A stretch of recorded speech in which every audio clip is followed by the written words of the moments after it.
Hello everyone and welcome back to another video on my channel PokePidge. Doesn't seem right though.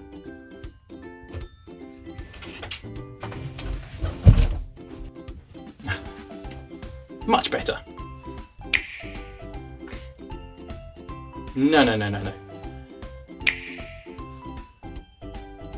Absolutely not. There we go. Pokemon Day is just around the corner, Sunday the 27th of February, and the Pokemon Company themselves have said that the week leading up to Pokemon Day will include announcements across the entire franchise. This video contains my predictions of what I think will be announced in the gaming section of the Pokemon industry. There have been so many rumours of what we could be getting, so I'm going to try and pick through some of them, talk through the games that have already been confirmed, and talk through some rumours of games that could be coming. As a side note, all facts and information I've got for this video have come from Nintendo or Pokemon's websites directly. I'm also going to be rating the likelihood of these game announcements on a Pokeball to Master Ball rating. Pokeball is least likely, Master Ball is almost definite that we're going to get the announcement. So without further ado, let's just get into my predictions of what could be said around the gaming side of Pokemon in the week leading up to Pokemon Day. That title is way too long.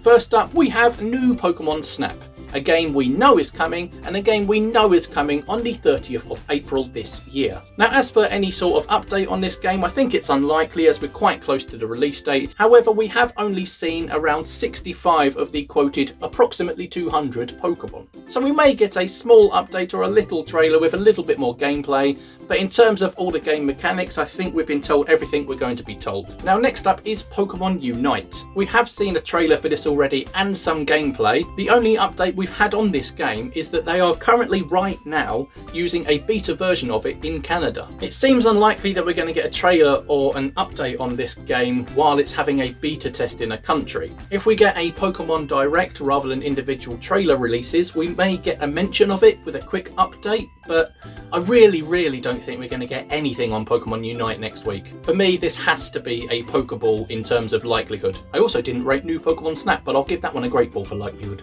Next up, we have Pokemon Sleep, another game we know has been confirmed. However, where the hell has it gone? This was announced during the Pokemon conference in May 2019 for a 2020 release date. However, it is still nowhere to be seen. We have actually had no information since that Pokemon conference in May 2019, so that is coming up to 2 years now. Its likelihood is probably around the Great Ball area. We may actually get some sort of update, again, if there's a Pokemon Direct rather than individual trailers, but I just think we need any sort of update on this, because there's nothing. Speaking of which, Detective Pikachu 2 for the Nintendo Switch should also be coming. This has had a similar sort of treatment to Pokemon Sleep, in that it was announced during that Pokemon conference in May 2019, but we have heard nothing on this since. However, considering the popularity of the original game and then the follow-up film, which is fantastic, I expect that they have been working hard on this game. I do believe we'll get some sort of update on that, whether it's a trailer or something or a release date. I think something big will be happening for that in the next coming week, so I am giving that an Ultra Ball rating in terms of likeliness. Now, next up, we start to talk about the rumoured Pokemon games rather than the confirmed ones, and we are starting with Let's Go Johto. Now, this is something, again, that is rumoured and not confirmed, and I personally believe it's exceptionally unlikely. During an interview with Eurogamer, Junichi Masuda actually said, at the moment, there's no particular plans, but if the fans really like it, then definitely keep those voices coming out of the Pokemon Company and Nintendo, and make sure we hear them. Now, this sounds to me like they are definitely basing a Let's Go Johto game on the success of the Let's Go Pikachu and Eevee games before it. And even though I personally really loved those games, I don't think they had a big enough hype, a big enough reception behind them to warrant a second game, or third game, however you look at it. I'm giving this one a Pokeball rating. I don't think we're going to be getting a Let's Go Johto anytime soon. Possibly ever, but we'll see. You never know what Game Freak are going to do. Now, next up is the rumoured Pokemon Collection, which brings 3DS titles over to the Nintendo Switch. Now, personally, I would love this because it then means I can capture multiple more Pokemon games with my Game Catcher software, and the channel can grow a hell of a lot more. The Nintendo 3DS actually had virtual consoles for Red, Blue, Yellow, and Gold, Silver, and Crystal. which is pretty damn good. Recently, some Mario titles have been released for the Nintendo Switch, you know, like the N64 version, Mario Galaxy, all of those. And also in the latest Nintendo Direct, we also got told about The Legend of Zelda Skyward Sword, a game coming over from the Wii onto the Switch. Now these Mario and the Zelda titles are all sort of home consoles, getting remastered and redone and re-released and everything, and of course the Pokemon games are handheld, so you can't really use those as a basis. Now the 3DS was released in 2011, the Virtual Console games came 5 years after that, the Switch was released in 2017, we're now 4 years after, so I think we are getting close to some sort of Virtual Console for old Pokemon games. Whether it's this year or not, I don't know. I'd love it to be, but I don't know. Still though, with that in mind, I might give this an Ultra Ball rating actually, because I think it's fairly likely to be announced. Whether it's this year or next year, I don't know, but why did I go for it this year? Now next is new Sword and Shield DLC, or making every Pokemon available in the game. And I'm going to sum this one up very quickly. I think the Sword and Shield train has left the station. I did once read an interview with Junichi Masuda saying that there is no more DLC coming, but I've scoured the internet and I can't find that interview, so just take my word on that one. I did find this quote from him though during an interview with Inside Gamer, and it said, "We have no plans to make the Pokemon that are missing in the Galar Pokédex in-game available." So for me, that is not just pretty much confirmation, that is confirmation that they are done. There will be no more Pokemon made available for Sword and Shield. So with that in mind, if they weren't going to make any Pokemon available, if they weren't just going to redo some models to make them available, then why on earth would they build an entire another island for an entire another DLC?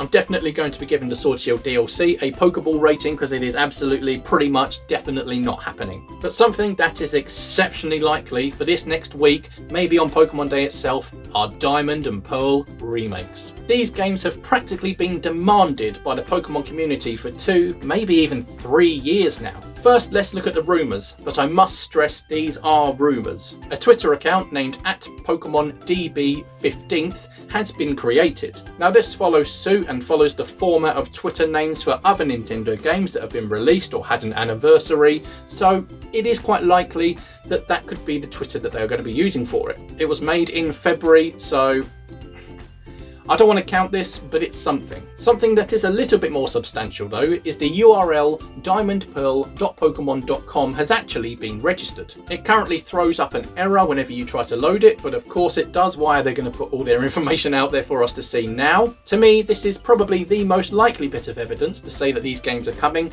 but like I say, nothing is confirmed, so I don't want to use this. However, you can make your own mind up on that one. But now it's time to crunch some numbers. Now I made a video about 6 or 7 months ago discussing the likelihood of Diamond and Pearl remakes last year, but instead we got Pokmon Unite announced.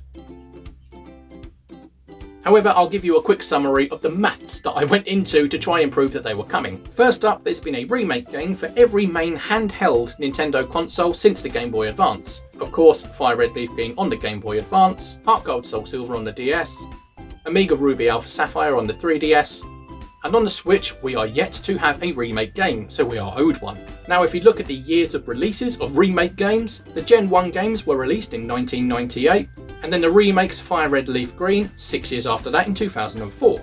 The Gen 2 games were released in 99 to 2000, and then 9 years after that, the Heart Gold Soul Silver remakes. The Gen 3 games were released in 2002, and then 12 years after that, we get Omega Ruby and Alpha Sapphire. So the gap between remakes is going up by 3 years, 6, 9, 12. So if you add 15 years to the Diamond and Pearl remake date of 2006, you get 2021. Also, quite strangely, we have the Pixie Plate in Sword and Shield. Now, considering the fact that Arceus cannot be used in Sword and Shield even after 2 DLCs, why on earth is there a Pixie Plate there at all? Are they just trying to hint that there are Gen 4 remakes coming? Because at the moment that item is totally useless. Also, in Hop's bedroom we have that little statue that looks like a Krogunk. The only time we see this statue in other Pokemon games is in Gen 4. So why would they texture something just to keep it in someone's bedroom, unless they are actually planning to use it on another game on this console? Hint, Diamond and Pearl remakes. If Game Freak have done their business research properly, they will know that this is the most demanded Pokemon game probably of all time. So this is the biggest time to make a bit of money for themselves. So after all that, of course I am giving Diamond and Pearl remakes a Master Ball rating for likeliness. But that's it everybody, they are my predictions for Pokemon Day and the week leading up to Pokemon Day. Do you agree? Do you disagree? Let me know in a comment below. If you've enjoyed this video, please do like, share and subscribe. I really put some effort into these videos and I hope that you enjoy them. But until next time, thank you for watching and I shall see you later. Bye bye.